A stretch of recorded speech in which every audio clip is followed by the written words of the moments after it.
दोस्तों, आप देख रहे हैं बुक ऑडियो।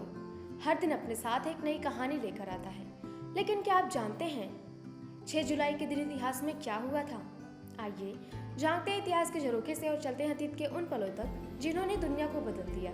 आज का दिन साहित्य प्रेमियों के लिए विशेष महत्व रखता है। 6 जुलाई 1894 को हिंदी खड़ी बोली के उन्नायक भारतेंदु युग के प्रमुख स्तंभ प्रताप नारायण मिश्र का निधन हुआ था। उनका जाना हिंदी नवजागरण के स्वर्ण युग का एक दुखद क्षण था। प्रताप नारायण मिश्र सिर्फ एक लेखक नहीं थे, वे एक आंदोलन थे।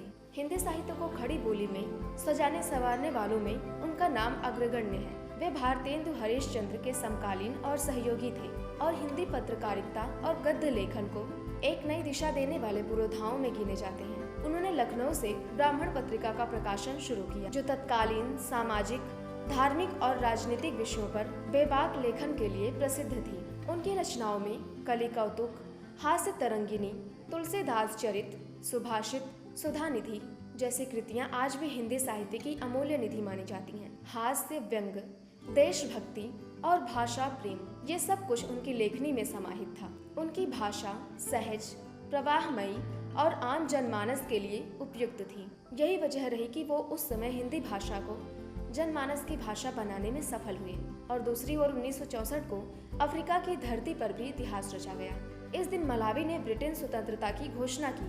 मलावी को पहले न्यासालैंड कहा जाता था और यह ब्रिटिश उपनिवेश हुआ करता था। ये देश दक्षिण पूर्वी अफ्रीका में स्थित है, जो चारों ओर भूमि से घिरा हुआ है। यह छोटा सा देश आज भी कम विकसित देशों में गिना जाता है, लेकिन इसके इतिहास में आज का दिन गौरवपूर्ण स्थान रखता है। मलावी अपनी प्राकृतिक सुंदरता, झीलों और ऊंची पठारी इलाकों के लिए जाना जाता है। ये देश पूर्वी अफ्रीका रिफ्ट वैली के साथ फैली भूमि पर स्थित है, जो भूगोलविदों के लिए भी अध्ययन का विषय है। 6 जुलाई 1964 को डॉक्टर हेस्टिंग्स बांदा के नेतृत्व में मलावी ने स्वतंत्र राष्ट्र बनने की घोषणा की और यूनाइटेड किंगडम से अपने संबंधों को औपनिवेशिक अधीनता से मुक्त किया। आज भी मलावी इस दिन को स्वतंत्रता दिवस के रूप में गर्व से मनाते हैं।